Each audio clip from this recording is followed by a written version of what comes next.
My sister pushed me through a glass door, leaving me in a 3-week coma. While sitting by my hospital bed, my parents plotted to protect her, whispering I wouldn't remember. So I prepared a devastating trap they never saw coming. This is where the story truly begins, and you won't want to miss what happens. Make sure you're subscribed to see it through to the end. We're always curious. Where in the world are you all watching from today? Let us know in the comments. The very first thing I registered was the rhythmic, relentless beeping of a machine.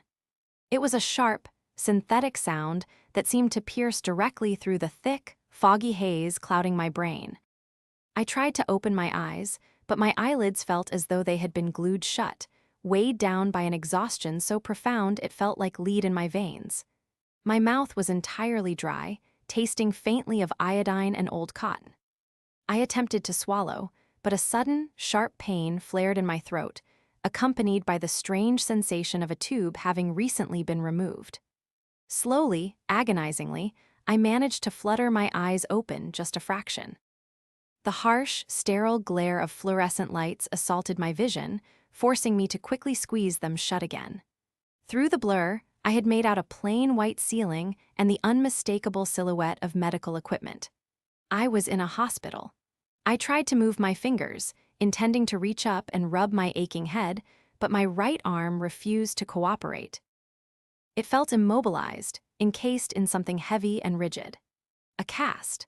A dull, throbbing agony radiated from my shoulder all the way down to my ribs, and every shallow breath I took felt like a desperate negotiation with my own body.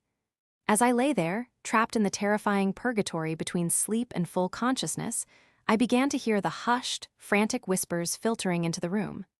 "You need to keep your voice down, Anthony," a woman muttered, her tone tight with anxiety. I instantly recognized that voice. It was Helen, my mother, but she didn't sound like a mother sitting vigil for a critically injured child. She sounded like someone trying to manage a PR crisis. "I am keeping my voice down," a man snapped back. "Anthony, my father. But we have to get our story absolutely straight before she wakes up.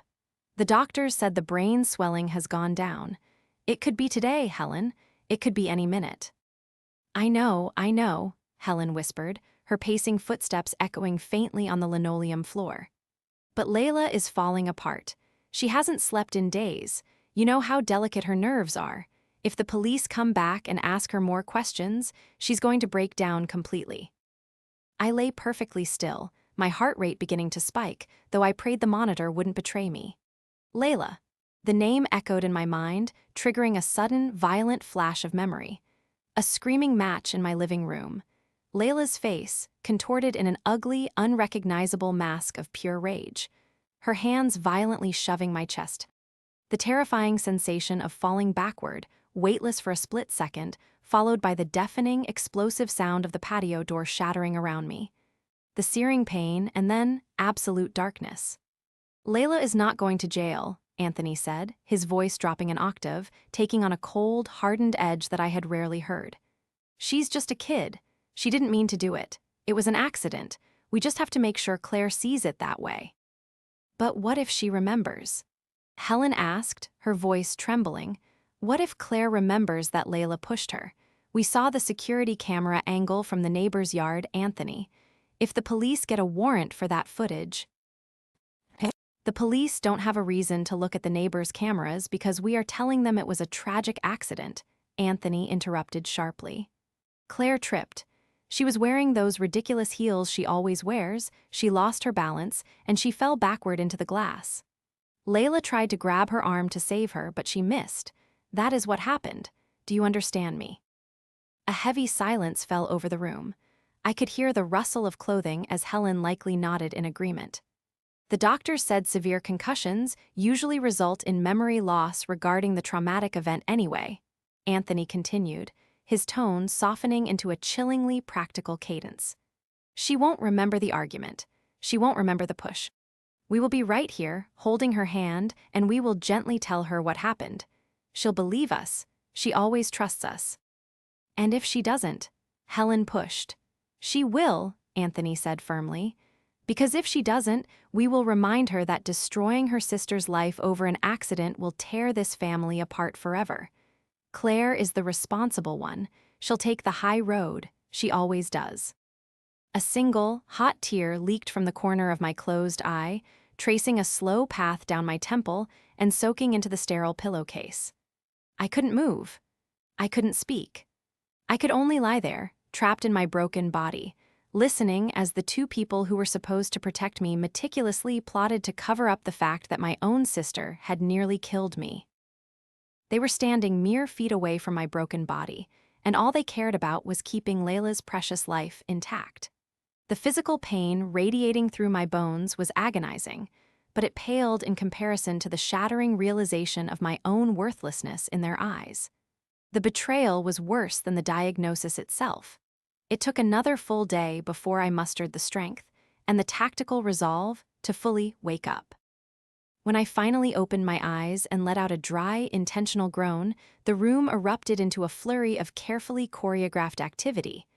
Helen gasped dramatically, rushing to my bedside, while Anthony hurriedly pressed the nurse call button. "Oh, Claire. Oh, my sweet, sweet girl," Helen cried, leaning over me. Her expensive perfume, a cloying floral scent I had bought for her last Christmas, overwhelmed my senses. She grabbed my uninjured left hand, squeezing it so tightly it ached. "You're awake. We were so terrified. We've been sitting here praying every single day." I blinked slowly, looking at her perfectly applied makeup and her freshly styled hair. She didn't look like a woman who had spent 3 weeks agonizing in a hospital chair. She looked like she had just come from a luncheon. "Mom," I rasped, forcing my voice to sound as weak and confused as possible. It wasn't entirely an act. My throat was still raw and my head pounded incessantly. "What? What happened? Where am I?" Anthony stepped up to the opposite side of the bed, placing a heavy, warm hand on my shoulder. His face was set in a mask of grave, paternal concern. "You're in the hospital, honey. You've been in a coma for 3 weeks." "A coma?" I whispered, letting my eyes widen in feigned shock. "Why? How?" Helen exchanged a fleeting, loaded glance with Anthony before turning back to me, her eyes welling with crocodile tears. "Oh, darling, it was terrible. Simply terrible. You had a horrific accident at the house." "An accident?" I repeated softly, playing the part of the bewildered patient perfectly. "You tripped, sweetheart," Anthony said, his voice smooth and steady, delivering the lie with practiced ease. "You were walking near the back patio and you lost your footing. You always were a bit clumsy. You fell backward, right through the glass door." "Layla was there," Helen chimed in quickly, stroking my hair with trembling fingers. "She saw the whole thing. She tried to catch you, Claire, she really did. She reached out to grab your arm, but she was too late. The poor thing is absolutely traumatized. She blames herself for not being fast enough to save you."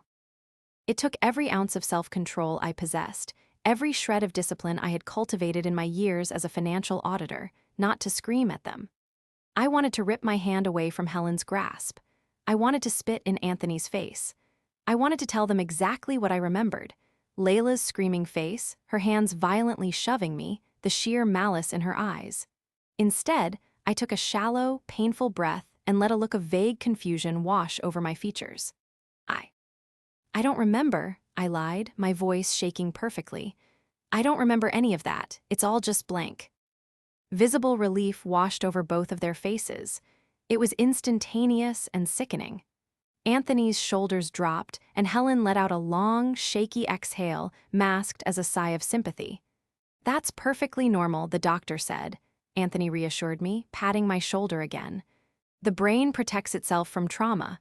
Don't force it, honey. Just rest. Focus on healing." Later that afternoon, the golden child herself graced me with her presence. Layla walked into the hospital room looking like she had just stepped off a fashion shoot.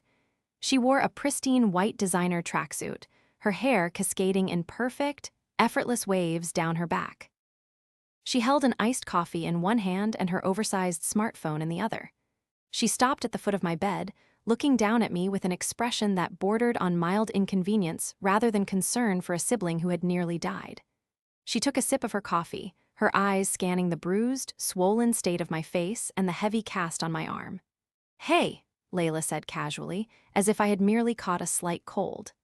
Mom said you were finally awake. You look like you got hit by a truck. Glass door, actually, I replied softly, watching her reaction intently. Layla didn't even flinch. She just rolled her eyes playfully. Right, the door. You always were so clumsy, Claire. Honestly, you scared the life out of Mom and Dad. You need to be more careful. She walked over to the small mirror above the sink in the corner of the room, turning her back to me to inspect her lip gloss. She didn't ask how my pain was. She didn't ask what the doctors had said. She just sighed loudly. Anyway, the coffee downstairs is literal garbage. I had to have someone Postmates this to the lobby. Being in this hospital all day is exhausting. I stared at her back, taking in the sheer audacity of her narcissism.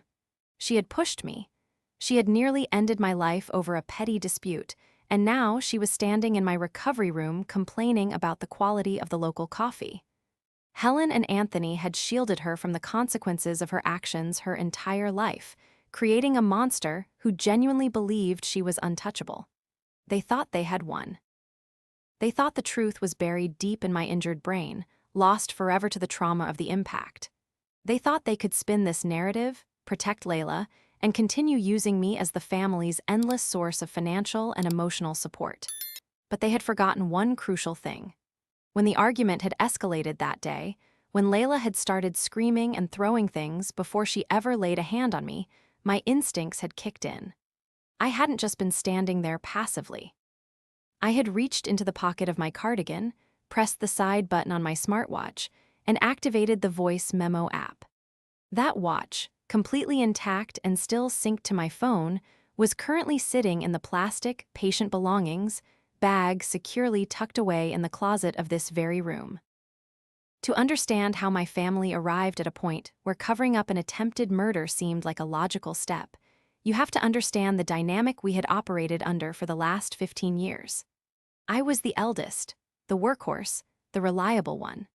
When Anthony's lucrative car dealership business went bankrupt due to his own catastrophic mismanagement when I was 19, I was the one who took a second job to help pay their mortgage while I was going through college.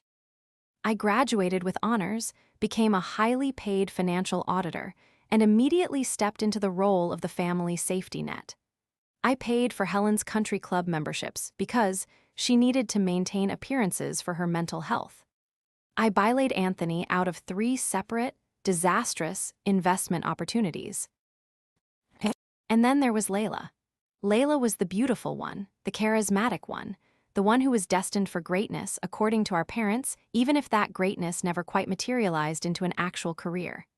Layla wanted to be an actress, so I paid for her moving expenses to Lowe's Angels. When she quit after 6 months because the auditions were too stressful, I paid for her flight back. She wanted to open a boutique, I cossigned the lease. When it failed a year later, I absorbed the debt. Currently, she was a 30-year-old lifestyle influencer who lived rent-free in a luxury apartment that I owned, spending her days unboxing PR packages and complaining about how hard her life was. The argument that led to my hospital stay had been about that very apartment. I had finally hit my limit. I was 33, exhausted, and looking to start a life of my own. I had gone to Layla's apartment to tell her I was selling the property and that she had 3 months to find a job and a new place to live. That was the spark that ignited her violent rage. Now, she sat on the edge of my hospital bed, swinging her perfectly manicured foot, acting as though nothing had changed. So, Layla began, putting her iced coffee down on my bedside tray table, dangerously close to my water jug. The doctor said you're going to be in here for at least another week, right? And then you'll need, months of physical therapy. That's what they said, I murmured, keeping my voice raspy. Right, Layla nodded slowly, her eyes tracing the line of my cast. Well, Mom and Dad were talking, and I was thinking too. Since you're going to be so out of it for a while, and you can't exactly type or work, it might be a good idea if we sort out some legal stuff. I narrowed my eyes slightly, feigning confusion. Legal stuff, what do you mean? Layla leaned in, her voice dripping with a sickly sweet, patronizing tone that made my stomach churn. Just, a power of attorney, nothing major. Just so someone can handle your bills, manage your accounts, make sure your mortgage gets paid while you're recovering. It's the responsible thing to do, Claire. You don't want to ruin your perfect credit score just because you were clumsy and had a little fall. The sheer brazenness of her request was breathtaking. She hadn't just put me in the hospital. She was now actively trying to use my incapacitated state to seize control of my finances. The very finances she had relied on to fund her entire existence. Mom and Dad agree, Layla continued, entirely oblivious to the cold fury building behind my blank expression. Dad actually already had his lawyer draft up some paperwork. He's going to bring it by tomorrow. You just have to sign on the dotted line, and then you won't have to worry your little head about a thing. We'll take care of everything, Claire. We're family. That's what family does. She reached out and patted my uninjured hand, her touch feeling like ice against my skin. She smiled, a bright, empty, practiced smile that she used for her Instagram photos. Behind her polished exterior, her expensive clothes, and her flawless makeup, there was an absolute void of empathy. She was a parasite, and Helen and Anthony were the hosts willing to let her drain me dry to keep her satisfied. I'll think about it, I said quietly, looking away from her to stare out the window. Don't think too hard, you'll hurt your brain, Layla joked lightly, standing up and smoothing down her tracksuit. I gotta run. I have a brand deal call in 20 minutes. Get some rest, okay? Don't go falling out of bed. She turned and strutted out of the room without a backward glance. As the door clicked shut behind her, the facade I had been maintaining finally dropped. The exhaustion washed over me, but it was quickly eclipsed by a burning, resolute clarity. They wanted to manage my accounts. They wanted to take control of the assets I had broken my back to build.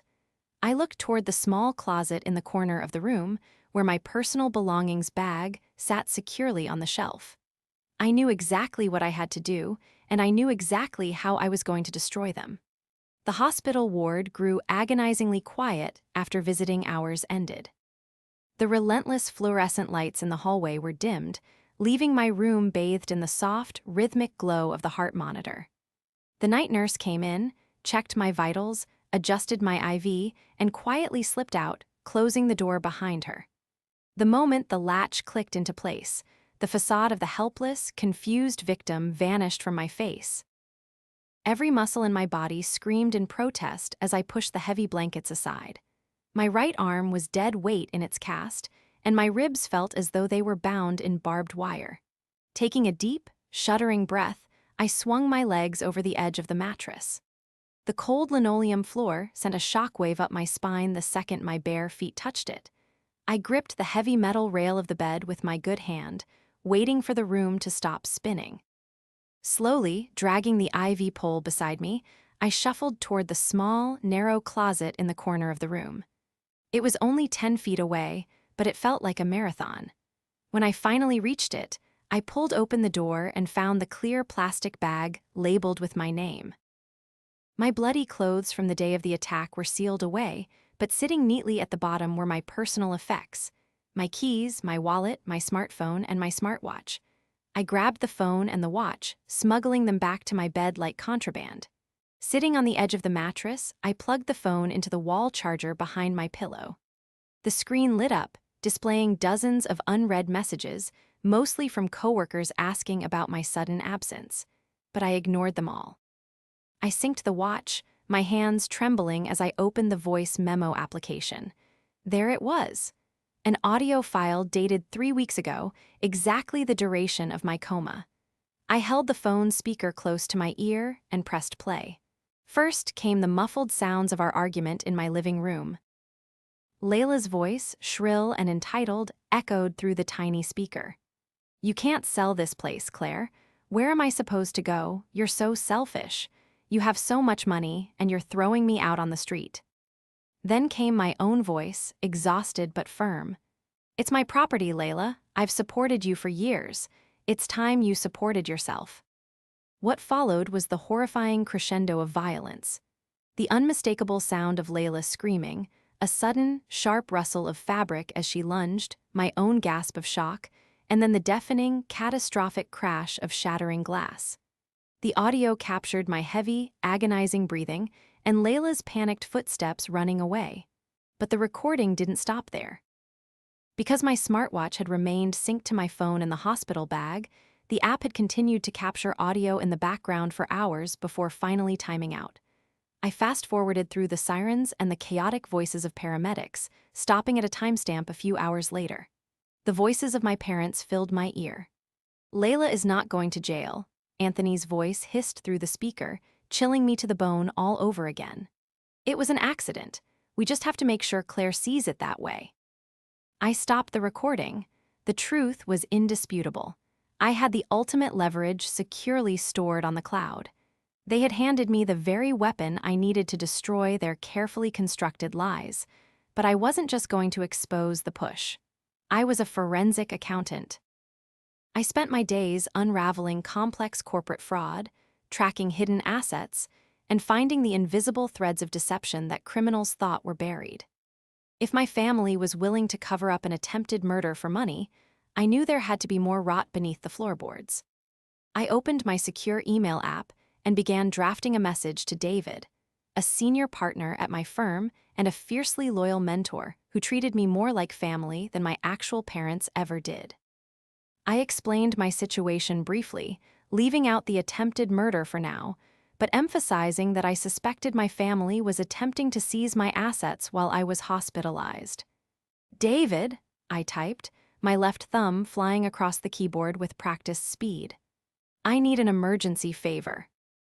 I am authorizing you to enact an immediate freeze on all my primary brokerage accounts, my liquid savings, and the real estate trust.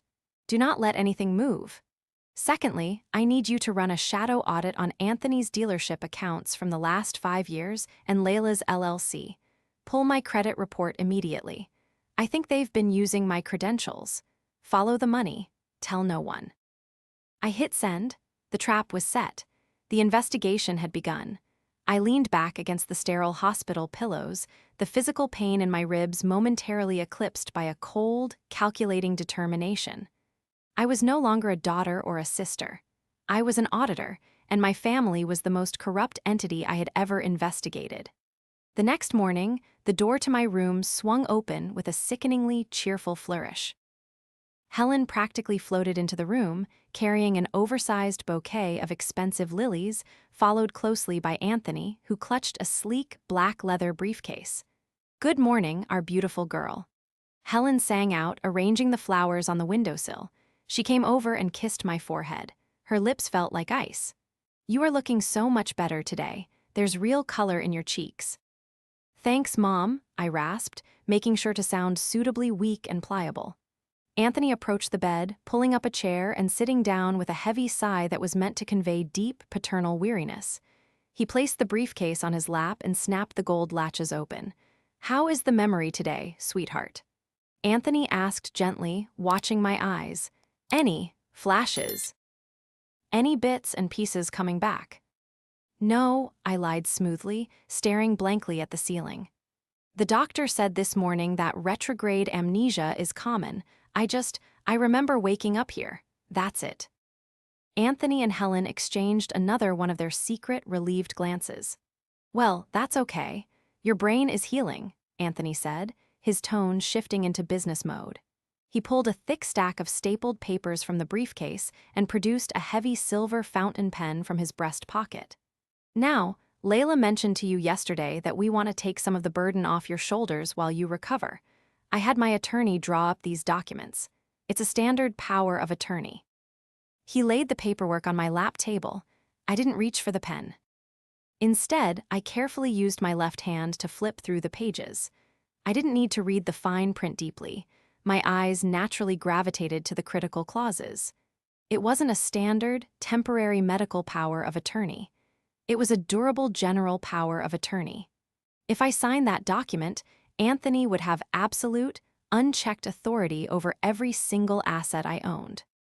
He could sell my properties, drain my investment portfolios, take out lines of credit in my name, and completely liquidate the wealth I had spent a decade building. It was a financial death warrant. "Dad," I said slowly, keeping my voice soft, almost confused. "This says durable. This gives you control over the real estate trust. It gives you the power to sell the apartment Layla lives in. Anthony's smile tightened just a fraction, a micro-expression of annoyance that I dared to question him. It's just standard legal boilerplate, Claire. The lawyers put all of that in there to cover every base.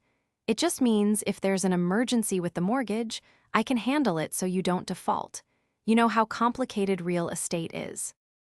I do know how complicated it is, I replied, looking directly into his eyes. That's why I've already handled it. The room went completely still. Helen stopped arranging the lilies. Anthony's hand, which had been holding out the silver pen, froze in midair. Handled it. Anthony repeated, his voice dropping its gentle tone. What do you mean, handled it? When I woke up and realized how badly I was injured, I knew I couldn't manage my portfolios, I explained innocently. So, I used my phone to contact my firm. I had them enact an emergency freeze on all my accounts. The savings, the checking, the brokerage, the real estate trust. Everything is locked down in a temporary trust managed by my senior partner until I am medically cleared to resume my duties. Anthony's face drained of color. The transformation was instantaneous and terrifying.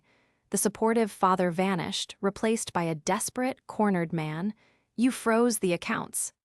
Anthony demanded, his volume rising. Without talking to me, without consulting your family. I thought I was doing the responsible thing, I said, widening my eyes defensively. I didn't want you and Mom to have to worry about my complex finances on top of my medical care. It's totally secure. Nothing can go in, and more importantly, nothing can go out. Undo it, Anthony ordered, standing up from the chair so fast it scraped loudly against the floor. Undo it right now, Claire. You are not in your right mind. You have a brain injury. You can't make financial decisions like this. Anthony, calm down, you're scaring her, Helen intervened weakly, though her eyes were darting nervously around the room. I can't undo it, Dad, I said calmly, relishing the sheer panic radiating from him. It's a security protocol. It requires a notarized signature in person and medical clearance. It might take months. You selfish, ungrateful girl. Anthony suddenly hissed, leaning over the bed, his face inches from mine. The mask had completely shattered. Do you have any idea what you've done? We have obligations, we have bills. My bills are on autopay, Dad, I replied, holding his furious gaze without blinking. Whose obligations are you worried about? He didn't have an answer. He snatched the unsigned power of attorney off my tray table, shoved it into his briefcase, and stormed out of the hospital room without another word. Helen shot me a look of pure venom before scurrying out after him. They had come to quietly steal my life, and I had just locked the vault right in front of their faces. Over the next 4 days, the hospital room became a battleground of tense silence and frantic behind-the-scenes maneuvering. My physical therapy began, a grueling, tear-inducing process of learning how to move my battered body again. But the physical pain was secondary to the digital war I was waging from my bed. David, my senior partner, was a bloodhound. He didn't just look at the surface. He dug deep into the financial bedrock of my family's affairs, and what he sent me in a secure, encrypted file was staggering. The documents proved a history of deception so vast it made my stomach churn. Anthony hadn't just been mismanaging his own money, he had been actively stealing mine. David uncovered a shadow line of credit, opened in my name using my social security number, which Anthony had been using to secretly funnel thousands of dollars into Layla's failing influencer business. Worse, Layla was drowning. The LLC she had set up for her boutique was facing 2 separate lawsuits for unpaid vendor invoices. My parents had known about her impending financial ruin, which was exactly why they had been so desperate to get me to sign the power of attorney. They needed to liquidate my assets to pay off Layla's debts and keep her out of court. I wasn't just a safety net, I was their designated sacrificial lamb. The silence from my family was finally broken on a Thursday afternoon. The door to my room flew open, hitting the wall with a loud bang. Layla stormed in, her face flushed red with rage. She wasn't wearing designer leisure wear today. She looked disheveled, her hair messy, clutching her purse with white-knuckled intensity. What did you do?" Layla shrieked, ignoring the startled nurse who was checking my blood pressure. "Ma'am, you need to keep your voice down," the nurse warned sternly. "Get out." Layla snapped at the nurse. "This is family business." The nurse looked at me. I gave her a subtle nod, indicating I was okay, and she reluctantly left the room, leaving the door slightly ajar. Layla marched up to my bed, pulling a handful of plastic credit cards from her purse and throwing them onto my lap. Every single one of them declined. I was at a client lunch trying to secure a brand deal, and my card was declined. The bank said the accounts were frozen due to suspected fraud. "Fix it, Claire. Call them right now and fix it." I looked down at the cards. Two of them were the corporate cards I had given her years ago for emergencies, which she used like a personal slush fund. But the third card caught my eye. It was a platinum credit card with my name on it, one I had never applied for. "I can't fix it, Layla," I said coldly, picking up the platinum card. "Because I didn't authorize this account. Did Dad open this, or did you forge my signature yourself?" Layla flinched, stepping back slightly, the aggressive momentum draining from her posture. I don't know what you're talking about. Dad handles all the back-end stuff for my business."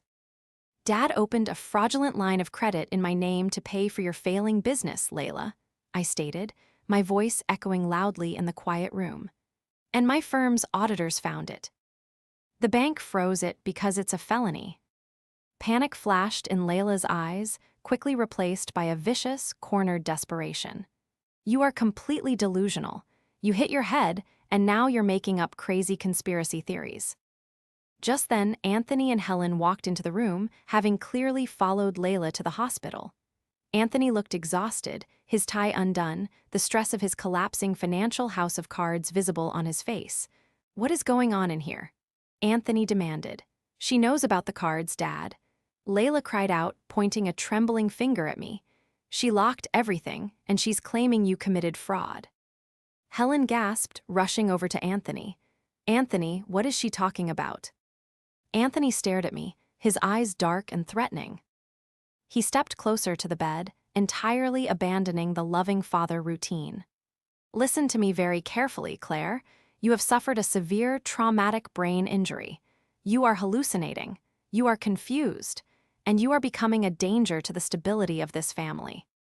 He leaned in, lowering his voice to a menacing whisper. "If you do not call your firm right now and lift that freeze, I will go to the hospital administration. I will tell them your paranoia is escalating. As your father, I will petition a judge for a temporary medical conservatorship. I will have you declared legally incompetent, and I will take control of those accounts whether you like it or not." It was a bold, terrifying threat. They were willing to lock me away in a legal cage of incompetence just to access my bank accounts. They still believed they held all the cards. They still believed I didn't remember the push. They thought my rebellion was purely financial. I looked at Anthony, then at Helen, who was nodding in agreement with his threat, and finally at Layla, who was smirking triumphantly, believing her father had just solved her problems. "A conservatorship," I repeated slowly, letting the word hang in the air. I let a small, defeated sigh escape my lips, playing my part to perfection. Okay, Dad, you win, just give me a few days. The doctors are discharging me this weekend. We'll have a family dinner at my house to celebrate my recovery, and we can sort out all the paperwork then. Just please don't declare me incompetent." Anthony straightened up, a look of profound satisfaction washing over his face. He adjusted his collar, his confidence fully restored. "That's my sensible girl. I knew you would see reason once the confusion cleared. We'll have a wonderful dinner, Claire. We'll get everything back to normal." "Yes," I whispered softly, staring past them at the blank wall, the heavy weight of the audio recording and the financial dossier burning a hole in my digital pocket. "Everything is going to change." The recovery dinner was held the following Sunday at my house, a spacious suburban home I had bought entirely with my own money. It was a bizarre, surreal affair. Helen had ordered expensive catering, using one of the few credit cards Anthony still had working, and decorated the dining room as if we were celebrating a major holiday. The table was set with fine china and crystal. I sat at the head of the table, my right arm still heavily casted and resting on a sling, a large bruise fading to yellow on my cheek. Anthony sat at the opposite end, presiding over the table with the smug satisfaction of a man who believed he had successfully navigated a major crisis. Helen fluttered around, pouring wine, while Layla sat to my left, texting furiously on her phone, occasionally looking up to offer a fake, glittering smile. Even my extended family was there. Aunt Susan and Uncle Robert, my father's wealthy siblings, whom Anthony constantly tried to impress. They had been invited to witness my miraculous recovery, but I knew the real reason they were there. Anthony wanted an audience. He wanted witnesses to prove I was mentally stable and willingly signing over control of my life, forestalling any future questions about where my money went. The air in the room was thick with tension and the smell of expensive roast beef. As Helen cleared the main course plates, Anthony tapped his knife against his wine glass. The room fell silent. "I'd like to propose a toast," Anthony began, standing up slowly, projecting his voice for maximum effect. He raised his glass toward me, his face a perfect mask of paternal pride. "To our Claire. It has been a terrifying month for this family. To see you lying in that hospital bed, unsure if you would ever wake up. It broke our hearts, but you are strong, Claire. You are a fighter, and we are so incredibly grateful to have you back home where you belong." "Hear, hear," Uncle Robert murmured, raising his glass. Anthony didn't sit down. He cleared his throat, pulling a thick manila envelope from the inside pocket of his blazer. He walked slowly around the table, holding the envelope like a peace offering. "As we all know, a trauma like this changes a person," Anthony continued, addressing the room but keeping his eyes fixed on me. "It makes you realize what's important. Family. Support. Claire has realized she needs a long period of rest and rehabilitation, free from the crushing stress of managing her complex portfolio. So, tonight, we are officially lifting that burden from her shoulders." He placed the envelope on the table in front of me, sliding it forward until it touched my plate. It was the durable power of attorney. A shiny new silver pen sat on top of it. "Just sign right there at the bottom, sweetheart," Anthony said softly, his voice echoing in the sudden silence of the dining room. "And we can put all this ugliness behind us." Layla leaned over, tapping the paper with her long, manicured fingernail. "Come on, Claire. Just sign it so we can have dessert." I looked down at the document. Then I looked up, making eye contact with Aunt Susan, then Uncle Robert, and finally Anthony. "I'm sorry, Dad," I said, my voice steady, carrying clearly across the table. "But I won't be signing that." Anthony's fake smile vanished instantly. His face darkened. "Claire, we discussed this at the hospital. Do not make a scene in front of your aunt and uncle." "You threatened to have me committed if I didn't sign it, Anthony," I corrected, using his first name, relishing the shock that registered on his face. "You threatened to declare me legally incompetent so you could steal my assets to cover up your massive financial fraud." Aunt Susan gasped loudly, dropping her fork onto her plate with a sharp clatter. "Anthony, what on earth is she talking about?" "She's confused," Helen cried out shrilly, rushing forward to grab the document. "Claire, please, your head injury." "My head is perfectly fine, Helen," I interrupted, raising my good hand to stop her. "I remember everything, every single detail." I reached into the pocket of my cardigan with my left hand and pulled out my phone. I didn't need to look at the screen. The audio file was already queued up. I placed the phone in the center of the dining table and pressed play, cranking the volume to maximum. The room was instantly filled with the chaotic, screaming sounds of the argument from 3 weeks ago. Layla's shrieking voice echoed off the walls. Then, the sickening thud of the push, my gasp, and the explosive shattering of the glass door. Everyone at the table froze in absolute horror. Layla let out a sharp squeak, her hands flying to her mouth, her eyes wide with terror. But I wasn't finished. I let the recording play through the silence, right into the hospital room. "Layla is not going to jail," Anthony's voice crackled from the speaker, sounding cold and calculating in the silent dining room. "It was an accident. We just have to make sure Claire sees it that way." "And if she doesn't?" Helen's voice asked on the recording. She will, because if she doesn't, we will remind her that destroying her sister's life over an accident will tear this family apart forever. I stopped the recording. The silence that followed was deafening, thick with shock and betrayal. "You pushed her," Aunt Susan whispered, staring at Layla with undisguised disgust. "You nearly killed your own sister, and you tried to cover it up." "It was an accident," Layla screamed, standing up so fast her chair tipped over backward. "I didn't mean to. She was provoking me." "And what about the fraud, Anthony?" Uncle Robert demanded, his voice shaking with anger as he stood up, towering over my father. "Did she provoke you into stealing from her too?" I reached beneath my chair and pulled up a thick binder David had couriered to me that morning. I slammed it onto the table. "This is a complete forensic audit of Anthony's dealership and Layla's LLC. It details over $200,000 in fraudulent loans taken out in my name, signed with forged signatures, to fund Layla's lifestyle." Anthony stumbled backward, his face completely pale, the reality of his total destruction finally settling over him. Claire, please." "I've already sent a copy to my lawyer's dad," I said coldly, standing up from the table. "And to the police department." Right on cue, as if my words had summoned them, the sharp chime of the doorbell echoed through the house, followed immediately by heavy, authoritative knocking. "Police, open the door." A deep voice shouted from the entryway. Helen burst into hysterical tears, sinking to the floor. Layla started screaming, a high-pitched wail of pure panic, as she tried to run toward the back door, only to realize the police were already shining flashlights through the kitchen windows. Anthony just stood there, paralyzed, his eyes locked on the binder that held the proof of his ruin. The trap had sprung, and it was devastatingly absolute. The police officers who entered my home that evening didn't just have a search warrant. They had an arrest warrant for Layla, based on the audio recording I had provided to detectives earlier that day.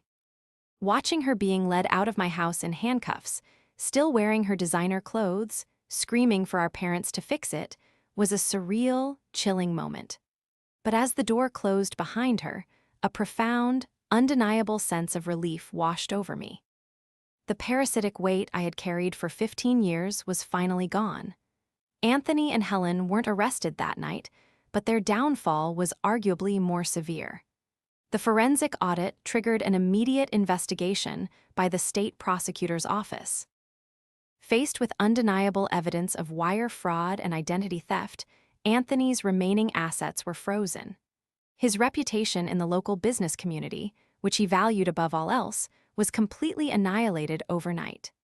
Aunt Susan and Uncle Robert cut off all contact, publicly denouncing them and refusing to help pay for Layla's exorbitant legal fees. Within 2 months, the bank foreclosed on my parents' home. Helen and Anthony were forced to move into a tiny, rundown rental apartment on the outskirts of town, their lives reduced to a humiliating scramble to pay for Layla's criminal defense attorney. Layla eventually pled guilty to felony aggravated assault to avoid trial, receiving a sentence of 3 years in state prison. Her influencer career, built on a foundation of stolen money and fake glamour, vanished entirely. As for me, the healing process was long, both physically and emotionally. It took months of intense physical therapy to regain full use of my arm, and even longer to process the depth of the betrayal I had endured.